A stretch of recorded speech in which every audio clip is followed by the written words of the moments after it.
sejarah masa kanak-kanak Nabi Muhammad Shallallahu Alaihi Wasallam. Sebagaimana kebiasaan bangsa Arab, pada masa itu setiap anak yang baru dilahirkan akan diasuh juga disusui oleh wanita-wanita desa. Alasannya mengapa? Yaitu karena kehidupan di desa pada saat itu masih sangat baik, lingkungan sayang asri, udara yang masih bersih. Dan yang paling penting, masyarakat desa mempunyai watak dan kebiasaan yang lebih baik, sehingga diharapkan bisa menjadikan anak-anak mereka lebih baik. Itu alasannya dulu. Sekarang ya mungkin lain. Sekarang polusi berbagai macam daerah, walaupun desa-desa sekarang banyak pabrik dan sebagainya, atau termasuk pemintalan bentuk apapun baik di luar negeri maupun di Indonesia sendiri. Itu diantaranya alasannya. Ini tradisi kalau anak-anak dulu dilahirkan disusui oleh orang desa, alasannya yaitu mencarikan udara yang lebih baik. Nabi Muhammad Shallallahu Alaihi Wasallam diasuh oleh Halimah hingga berusia 4 tahun. Saat Nabi Muhammad Shallallahu Alaihi Wasallam dalam susuan Halimatus Sa'diyah, keberkahan juga menaungi keluarga Halimatus Sa'diyah. Beberapa keajaiban dialami oleh keluarga itu. Di antaranya air susunya yang tiba-tiba tiada habisnya selalu bisa keluar. Unta-unta yang dahulu tidak bisa mengeluarkan susu kini bisa diperah susunya. Dan juga keledai yang biasanya lemah kini menjadi kuat. Wallahu a'lam. Ini semuanya adalah keberkahan, diberikan keberkahan dari Allah Subhanahu wa ta'ala. Ekonominya yang maunya pas-pasan bahkan agak kekurangan malah diberi kelebihan. Gara-gara apa? Mengasuh Nabi Muhammad waktu itu. Demikian juga kita. Kadang-kadang biasa-biasa saja tapi sering membantu dalam hal kebaikan termasuk dalam perjuangan agama. Akhirnya diberi kecukupan, kelapangan rizki kepada Allah Subhanahu wa ta'ala. Pada saat berusia 4 tahun, Nabi Muhammad didatangi oleh 2 malaikat.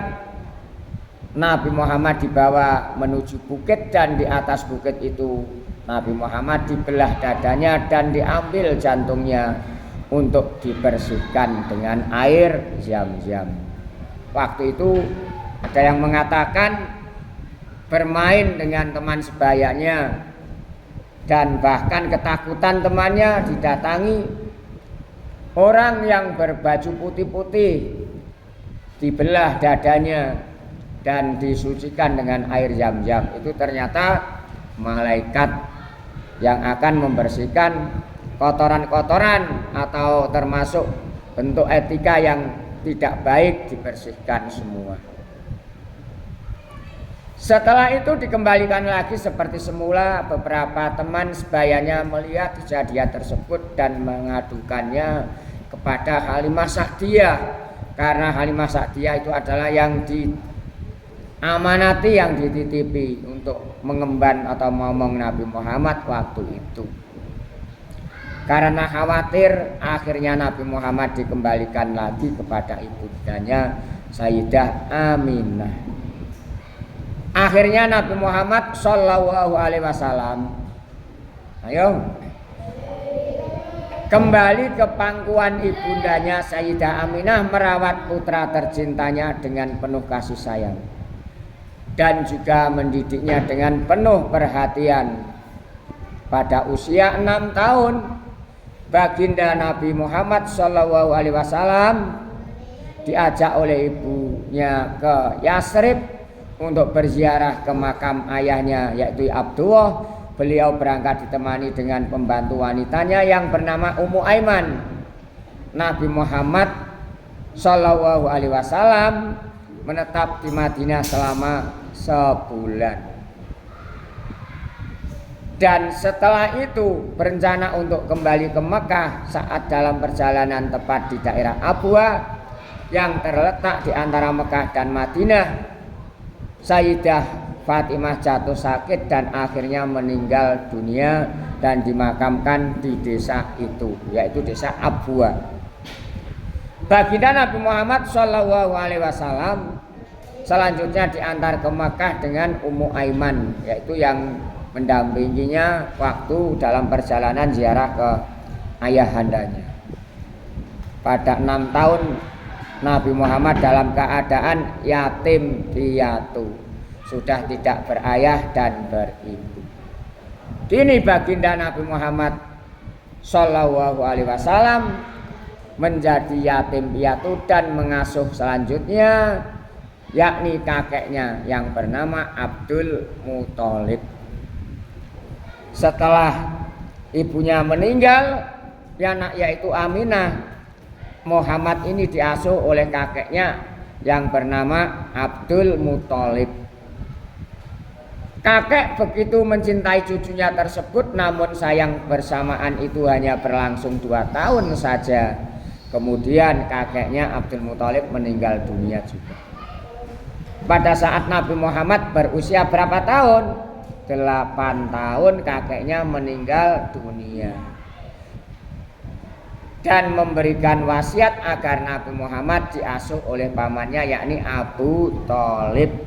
Setelah itu diasuh oleh Abu Thalib, yaitu pamannya, hingga dewasa.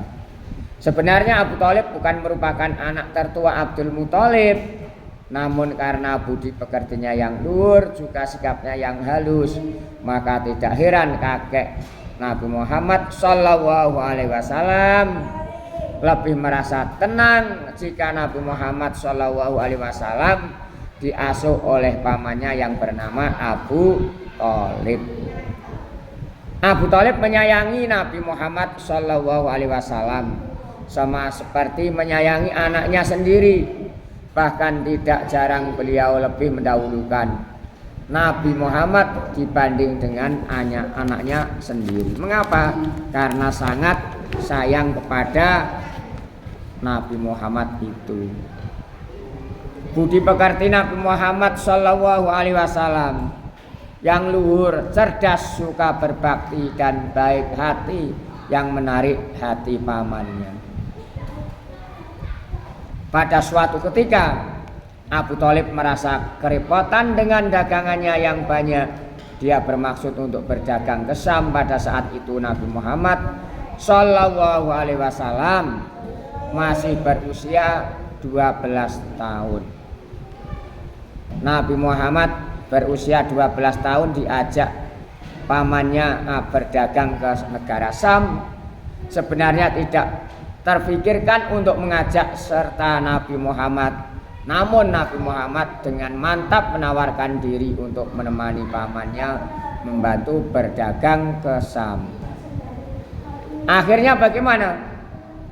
Nabi Muhammad turut serta dalam kafilah dagang pamannya itu, meskipun beliau baru berusia 12 tahun. Di tengah perjalanan tepat di Busra, beliau dihentikan oleh seorang rahib yang bernama Bukhairah atau seorang pendeta. Rahib tersebut melihat tanda kenabian yang ada di punggung Nabi.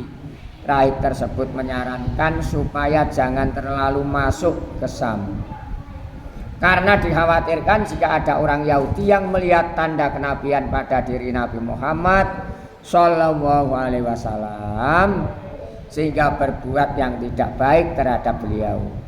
Akhirnya Abu Thalib kembali ke Mekah meski dengan hasil yang seadanya.